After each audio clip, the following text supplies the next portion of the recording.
It's a beautiful day in the neighborhood of Brooklyn. Listen, last week I taping this obviously before you're seeing it. We had a rain like, remember Noah? In fact, a number of us were building arks just to survive. Right here in Brooklyn on 4th Avenue and in Park Slope, cars were like floating. The second most rain since 1875.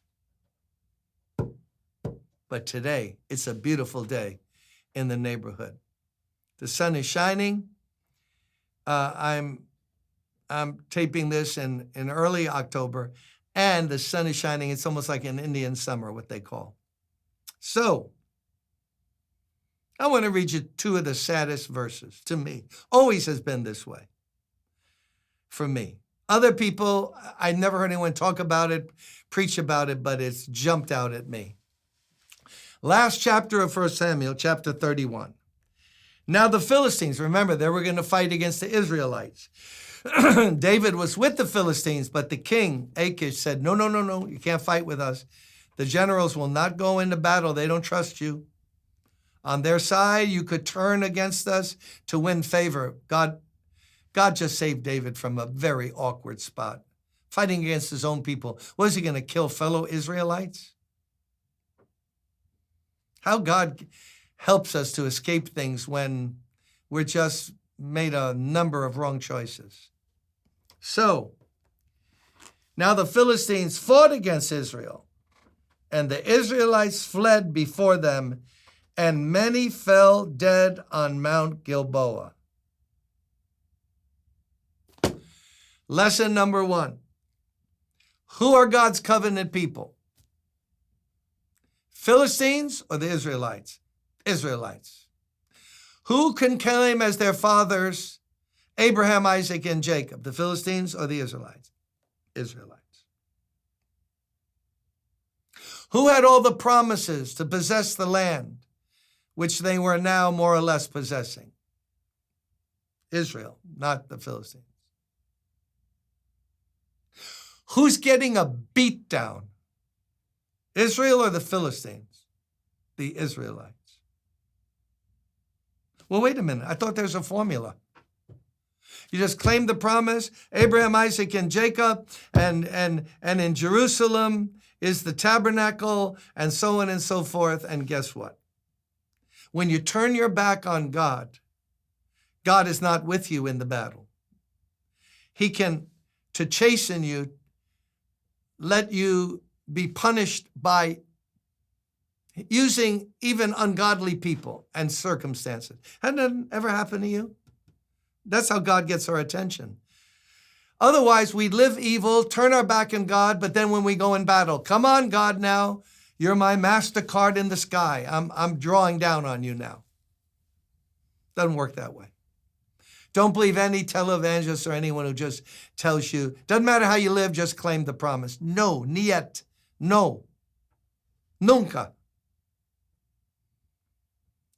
It pays to serve God and walk with God. Are we perfect? No, but God sees that our eyes are toward Him. We're walking with Him. We belong to Him. We're living lives in the light, trying to please Him. So that's lesson number 1. Here's the verse, though, that just eats my lunch. The Philistines were in hot pursuit of Saul and his sons, and they killed his sons Jonathan, Abinadab, and Malchi-Shua. I never heard about Malchi-Shua, but he was one of the sons. Abinadab, but Jonathan. Now, you might not agree with me,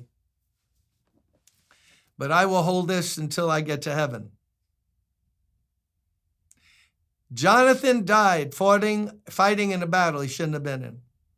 He was David's best friend. They were BFF before we used BFF. They were soul brothers. David was going to be the king, and even though Jonathan was the king's son, he knew David was anointed. He knew God was with David. He did everything he could to protect David. He should have been the Secretary of State under David when David becomes king. He should have been in the palace with David eventually. Or be the top general for David. No, listen, he knows about David. But he's fighting with and for his father in a lost cause. You got to know when to hold him and when to fold him and when to walk away. There are battles. I know, but that's my father. I know, but your dad is off. God, he's consulting witches. And God is now with him, not with him. God is against them. Why lose your life fighting a battle where God is with the enemies? God's making the Philistines win. He's giving Israel over to them. You know what that reminds me of? How many times has family ties, racial ties, ethnic ties, loyalties, the family defending the craziest behavior? That's my sister. That's my father. That's my brother. That I know, but they're whack. They're not doing what's right. They're violating Scripture. I know, but God doesn't ask you to follow your family. He asks you to follow Jesus. You're to honor your parents. But if you're an adult, you don't do what they tell you because they might be against God. You get what I'm saying? Never tie your wagon to anyone but Jesus. Nobody. Unless you hate your mother, father, sister, brother, you can't follow me, Jesus said. He didn't mean literally hate him, but in comparison to your loyalty to me, I meet very few Christians in my life who are just like sold out. I'm following Jesus. I'm respectful. I'm kind. Mom, dad, I'm listening to you. Sis, brother, whoever, cousin, Tito, whatever. All right, I know, but I got to follow Jesus. I got to follow this book. Otherwise, you end up like Jonathan. You get slain in a battle you don't even belong in. Poor Jonathan. Saul, I can see.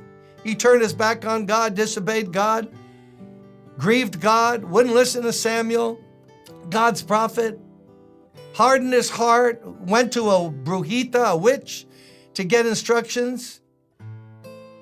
I can see God ending his life this way. But come on, not Jonathan. No. Oh, Jonathan. Oh, you, oh, me.